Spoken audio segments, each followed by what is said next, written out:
Hello नमस्ते। आज हम आपसे बात करेंगे प्रकाश के परावर्तन का अगला टॉपिक गोलीय दर्पण। जी हाँ, गोलीय दर्पण। गोलीय दर्पण क्या है देखते हैं। गोलीय दर्पण क्या है? गोलीय दर्पण, गोलीय दर्पण क्या है समझिए। गोलीय दर्पण उस दर्पण को कहते हैं, गोलीय दर्पण उस दर्पण को कहते हैं जिसकी परावर्तक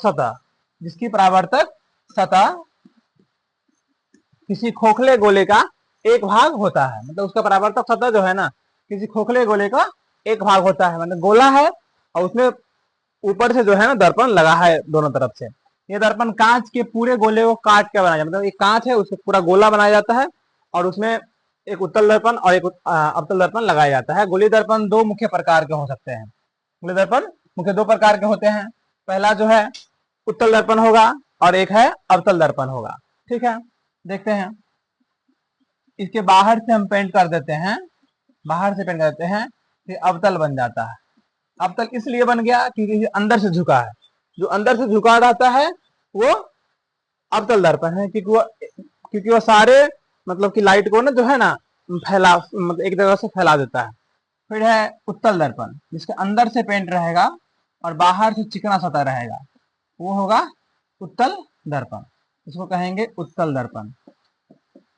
उत्तल दर्पण, ये है अवतल दर्पण।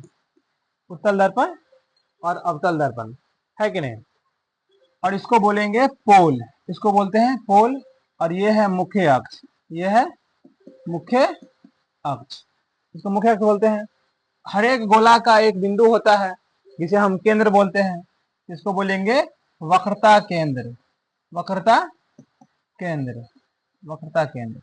और यहाँ से यहाँ तक की दूरी को कहेंगे एक त्रिज्या। मान लीजिए कोई गोला है, तो गोला का कोई यहाँ से यहाँ होगा ना कोई दूरी, पूरे को तो बोलते हैं व्यास और आधा को बोलते हैं त्रिज्या। तो यहाँ आधा दूरी को हम बोलेंगे वक्रता त्रिज्या, वक्रता त्रिज्या।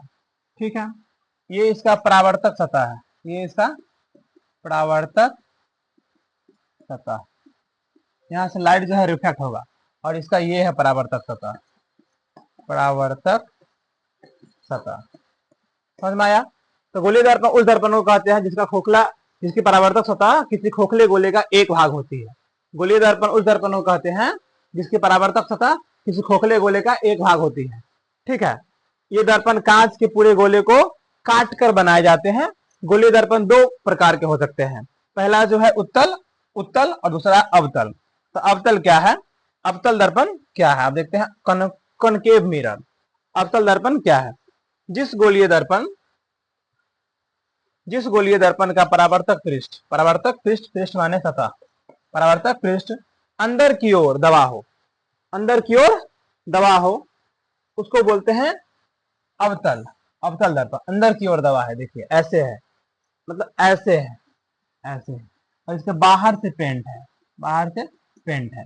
ये क्या है? अंदर की ओर दबा है, अंदर की ओर दबा है परावर्तक। ये इसका परावर्तक पृष्ठ है और अंदर की ओर झुका है ये, इसको बोलेंगे अवतल दर्पण। जिस गोलीय दर्पण का परावर्तक सतह अंदर की ओर यानी केंद्र की ओर दबा हो, मतलब धंसा है, केंद्र की ओर धंसा है, तब उसे हम बोलेंगे अवतल दर्पण। तब हम उसे अवतल दर्पण कहते हैं। इसे अभिसारी दर्पण भी कहा जाता है। अवतल दर्पण को हम अभिसारी दर्पण भी कहते हैं। क्यों? क्योंकि यह प्रकाश की किरणों को एक बिंदु पर केंद्रित करता है।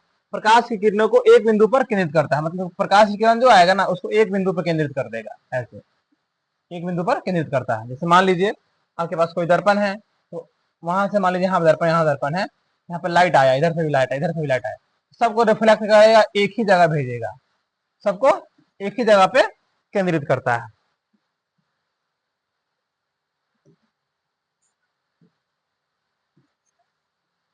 तो देखते हैं आप, तो गोलीय दर्पण उस दर्पण को कहते हैं जिसका परावर्तक सतह केंद्र की ओर धंसा रहता है, और इसे अभिसारी दर्पण भी कहा जाता है, क्योंकि यह प्रकाश की किरणों को एक बिंदु पर केंद्रित करता है। प्रकाश की किरणों को एक बिंदु पर केंद्रित करता है। इसमें वास्तविक और आभासी दोनों प्रतिबिंब बनता है, इसमें वास्तविक और आभासी दोनों प्रतिबिंब बनता है। अवतल दर्पण में जो है वास्तविक और आभासी दोनों प्रतिबिंब बनता है। जैसे हम जाते हैं हजाम के दुकान में, तो वहां देखते हैं कि एक दर्पण है जो सीधा सीधा दिखा रहा है, और कभी कभी उसमें देखिएगा तो आपको उल्टा भी दिखेगा, है ना, वो दूरी के हिसाब से ऐसे होता है। और अवतल दर्पण का उपयोग हजाम की दुकान में इसलिए किया जाता है ताकि वहां सब कुछ दिखे, वहां बड़ा बड़ा दिखता है, ताकि ताकि आपको कटा फटा कहीं भी कहीं बाल बड़ा है वहां पे आपको दिख जाएगा। इसलिए इसमें जो है ना मतलब अवतल दर्पण का उपयोग जो है हजाम की दुकान में भी किया जाता है। अब है उत्तल दर्पण। गोलीय दर्पण का दूसरा भाग है उत्तल दर्पण। उत्तल दर्पण क्या है? उत्तल दर्पण क्या है? जिस गोलीय दर्पण का परावर्तक पृष्ठ, जिस गोलीय दर्पण का परावर्तक पृष्ठ, पृष्ठ माने सतह, पृष्ठ माने सतह, जिस गोलीय दर्पण का परावर्तक सतह बाहर की ओर उभरा हो, बाहर की ओर उभरा हो, मतलब परावर्तक सतह जो है बाहर की ओर उभरा है, ये बाहर की ओर निकला हुआ है, ऐसे ऐसे बाहर की ओर निकला है। जब बाहर की ओर निकला है तो उसे हम उत्तल दर्पण कहेंगे। जिस गोलीय दर्पण का परावर्तक पृष्ठ बाहर की ओर निकला हो उसे उत्तल दर्पण कहते हैं। इसे अपसारी दर्पण भी कहते हैं। उत्तल दर्पण को अपसारी कहते हैं और अवतल दर्पण को अभिसारी कहते हैं। उत्तल दर्पण को अपसारी और अवतल दर्पण को अभिसारी कहते हैं। उत्तल को अपसारी कहते हैं क्योंकि यह प्रकाश की किरणों को फैला देता है। प्रकाश की किरणों को फैला, मतलब यहाँ से लाइट आएगा तो इधर फेंक देगा, ऐसे फैला देगा, है कि नहीं। इसे हमेशा वस्तु का छोटा, है ना, उत्तल दर्पण जो है वस्तु का हमेशा छोटा, सीधा और आभासी प्रतिबिंब बनता है। हमेशा सीधा बनता है और हमेशा छोटा बनता है। गाड़ी के साइड मिरर के रूप में इसका उपयोग होता है। मान लीजिए अगर सीधा प्रतिबिंब इससे नहीं बनेगा या नहीं बनता तो इसका उपयोग नहीं होता। क्यों? मान लीजिए कोई पीछे से गाड़ी आ रहा है और उसका दाहिना अगर बायां दिखता तो एक्सीडेंट हो जाता, क्योंकि हम दाहिना देख के बायां घूम जाते तो उल्टा पुल्टा हो जाता, तो यहाँ पे एक्सीडेंट होने का डर रहता। इसलिए ये दर्पण जो है ऐसा प्रतिबिंब बनाता है जो सीधा बने और छोटा बने, ताकि पीछे का पूरा दृश्य इसमें कैप्चर हो सके। ठीक है, तो गोलीय दर्पण दो प्रकार का होता है, एक उत्तल दर्पण और एक अवतल दर्पण। अवतल दर्पण वो है जिसका परावर्तक सतह केंद्र की ओर झुका है, और उत्तल दर्पण वो है जिसका परावर्तक सतह बाहर से उसका परावर्तक सतह है, नहीं बीच में जो है ना मोटा करके ऐसा हो जाता है, उठा हुआ करके। और अवतल दर्पण जो है प्रकाश को अभिसारी करता है, ठीक है, और उत्तल दर्पण जो है प्रकाश को अपसारी करता है। ठीक है, अब देखते हैं गोलीय दर्पण के मुख्य मुख्य भाग क्या है। गोलीय दर्पण के मुख्य भाग जैसे हम आपको बताए हैं, पोल है यहाँ इस चित्र में। अब देखिए पोल है, फिर वक्रता केंद्र है, वक्रता त्रिज्या है। इसी प्रकार से देखते हैं गोलीय दर्पण के प्रमुख भाग, इंपॉर्टेंट टर्म्स। ध्रुव, पहला है ध्रुव, पोल। पोल को पी बोलते हैं। दर्पण के परावर्तक पृष्ठ सतह के मध्य बिंदु को, परावर्तक सतह के बीच वाले बिंदु को ध्रुव कहते हैं। माने इसको परावर्तक पृष्ठ को जहां से जो है ना लाइट रिफ्लेक्ट होता है, लाइट जो है रिफ्लेक्ट होता है, इसको बोलते हैं ध्रुव। जहां पे ये सटा हुआ है इसको ध्रुव बोलते हैं। ठीक है, फिर उसके बाद है वक्रता केंद्र। वक्रता केंद्र जो बीच वाला भाग है, ये बीच वाला भाग, इसको बोलते हैं वक्रता केंद्र, सेंटर ऑफ कर्वेचर, इसको सी से डिनोट करते हैं। दर्पण जिस खोखले गोले का भाग होता है उसे उस गोले के केंद्र को वक्रता केंद्र कहते हैं। मान लीजिए गोल है ना, इसका जो भाग है इसी को बोलेंगे वक्रता केंद्र। अब है वक्रता त्रिज्या। वक्रता त्रिज्या, ये कोई गोला है, गोला से उसके कोण की दूरी को, केंद्र से उसके यहाँ किनारे की दूरी को कहेंगे वक्रता त्रिज्या, माने रेडियस ऑफ कर्वेचर आर। खोखले गोले की त्रिज्या को वक्रता त्रिज्या कहते हैं। खोखले गोले की त्रिज्या को वक्रता त्रिज्या कहते हैं। अब है मुख्य अक्ष। क्या है? मुख्य अक्ष। दर्पण के ध्रुव और वक्रता केंद्र से होकर, दर्पण के ध्रुव और वक्रता केंद्र से होकर गुजरने वाली सीधी रेखा को मुख्य अक्ष कहते हैं। मुख्य अक्ष, ये आपको दिख रहा होगा चित्र में, मुख्य अक्ष। यानी कि कोई खोखला गोला है, इसके आर पार हम एक लाइन खींच देंगे, ये बन जाएगा मुख्य अक्ष। मुख्य अक्ष, ठीक है। फिर इसके बाद फोकस दूरी एफ, ध्रुव और फोकस के बीच, ध्रुव और फोकस के बीच, ये आपका ध्रुव हो गया, और फोकस के बीच को दूरी को फोकस दूरी कहते हैं। ठीक है, अब आगे देखते हैं गोलीय दर्पण द्वारा प्रतिबिंब का बनना। गोलीय दर्पण द्वारा प्रतिबिंब का बनना, गोलीय दर्पण से प्रतिबिंब ऐसे बनता है। मान लीजिए आपके पास ये है, इसका परावर्तक सतह यहाँ पे है, मतलब यहाँ से लाइट जो है रिफ्लेक्ट होगा, ये हुआ आपका अवतल दर्पण, ये है अवतल, क्योंकि इसका जो है ना परावर्तक सतह जो है केंद्र के ओर झुका हुआ है, केंद्र की ओर झुका हुआ है। और ये है आपका उत्तल दर्पण, ये है उत्तल दर्पण। क्यों? क्योंकि इसका परावर्तक सतह जो है बाहर से है, मुड़ा हुआ है, ऐसे करके मुड़ा हुआ है। इसका ये इधर से पॉलिश किया हुआ है ताकि इधर से लाइट आए और टकरा के चला जाए, जैसे लाइट आए और टकरा के चला जाए। तो ये अगर इस दोनों को हम जोड़ दें, ऐसे काट के जोड़ दें, तो इसका ऐसे बन जाएगा, ऐसे। अब पूरा को मिला दे तो बन जाएगा ये गोल। क्या बन जाएगा, गोल, और दोनों का केंद्र आपस में मिल जाएगा, और फिर जो है इसके फोकस यहाँ पे डाल देंगे, फिर पोल डाल देंगे, ये बन जाएगा गोलीय दर्पण। तो गोलीय दर्पण द्वारा प्रतिबिंब का बनना ऐसे होता है। तो गोलीय दर्पण द्वारा प्रतिबिंब का बनना समझ गया। अब आगे चलते हैं। गोलीय दर्पणों द्वारा प्रतिबिंब का बनना प्रकाश के परावर्तन के नियमों पर, प्रकाश के परावर्तनों के नियम आधारित है। जब तक परावर्तन नहीं होगा तब तक जो है प्रतिबिंब नहीं बने, मतलब परावर्तन के बाद ही जो है प्रतिबिंब बनता है। ठीक है, मान लीजिए जैसे हम घर में आईना देखते हैं, तो आईना देखने के बाद क्या होता है, हमारा लाइट जो है आईना पे जाता है, तब वहां पे मेरा छाया बनता है, तो वो रियल नहीं है, लेकिन आमने सामने हम देखते हैं तो उसको थोड़ा देर के लिए हम लोग मान लेते हैं कि हाँ ऐसा करके है। तो गोलीय दर्पण द्वारा जो है ना प्रतिबिंब प्रकाश के परावर्तन के नियमों पर आधारित होता है। प्रकाश के परावर्तन के नियम पर आधारित होता है। अवतल दर्पण वास्तविक और उल्टा, अवतल दर्पण में जो है ना वास्तविक और उल्टा तथा आभासी और सीधा, वस्तु से बड़ा भी बन सकता है और छोटा भी, दोनों प्रतिबिंब बनता है। वही उत्तल दर्पण हमेशा वस्तु से छोटा, आभासी और सीधा प्रतिबिंब बनाते हैं। अब इसको देखते हैं। गोलीय दर्पण में दो प्रकार का दर्पण होता है, एक अवतल और एक उत्तल। अवतल दर्पण में वस्तु का सीधा प्रतिबिंब बनता है और कभी कभी उल्टा ही बनता है, और हमेशा वस्तु से बड़ा प्रतिबिंब बनता है। अवतल दर्पण में वस्तु से बड़ा प्रतिबिंब बनता है, इसलिए इसका उपयोग हजाम के दुकान में होता है, ताकि सब कुछ बड़ा बड़ा दिखे। तो आपको कहीं पे बाल छूट गया, कहीं पे कुछ कटफट हो गया, तो आपको दिखेगा वहां पे कि हाँ कहाँ पे बाल छूटा हुआ है। इसलिए अवतल दर्पण का उपयोग जो है ना कहाँ होता है, हजाम की दुकान में। क्यों होता है, क्योंकि इससे जो है ना अवतल दर्पण से वास्तविक और उल्टा दोनों प्रकार का प्रतिबिंब बन सकता है, और हमेशा वस्तु से बड़ा बनता है, वस्तु से बड़ा प्रतिबिंब बनता है। कोई उत्तल दर्पण हमेशा वस्तु से छोटा, उत्तल दर्पण वस्तु से छोटा प्रतिबिंब बनाता है। गाड़ी के साइड मिरर के रूप में, साइड आईना के रूप में हम लोग उत्तल दर्पण का उपयोग करते हैं।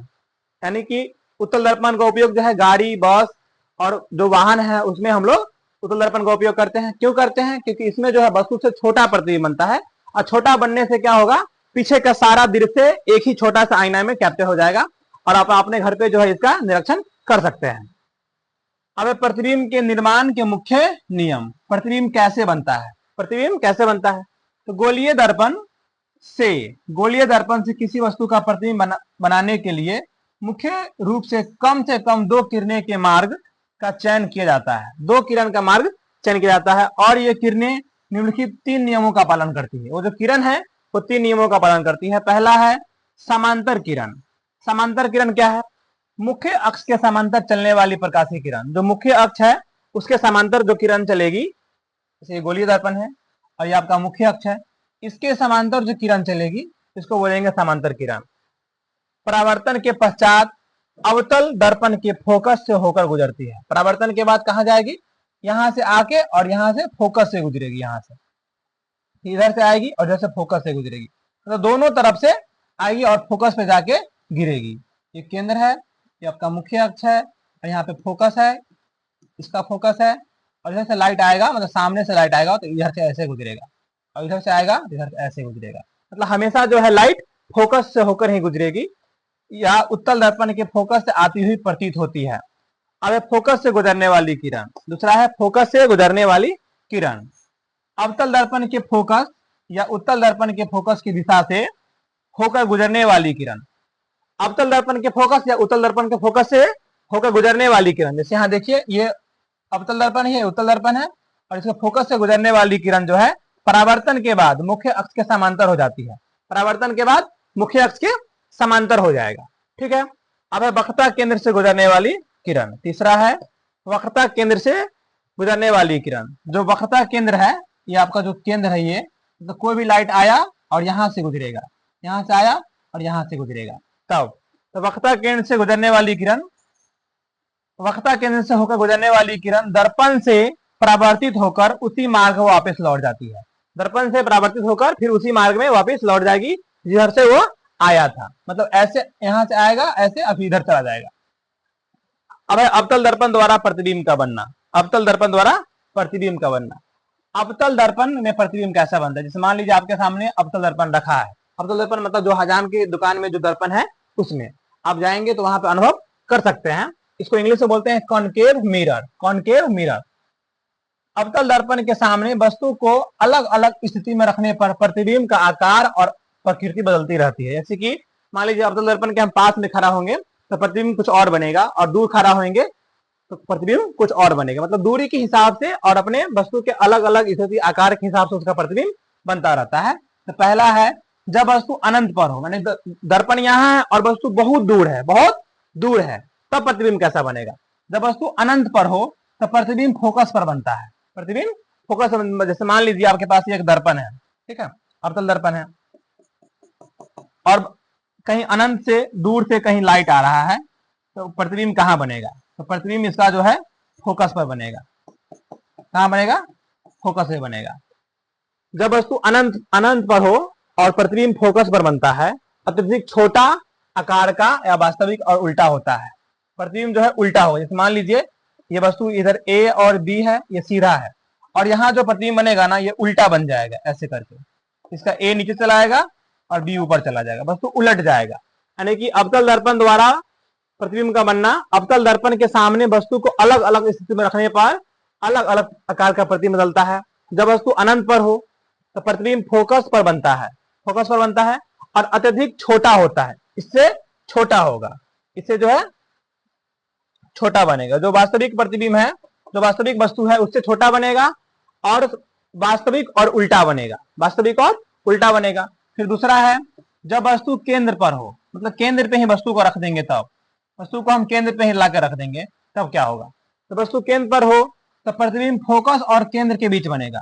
ये फोकस हो गया आपका,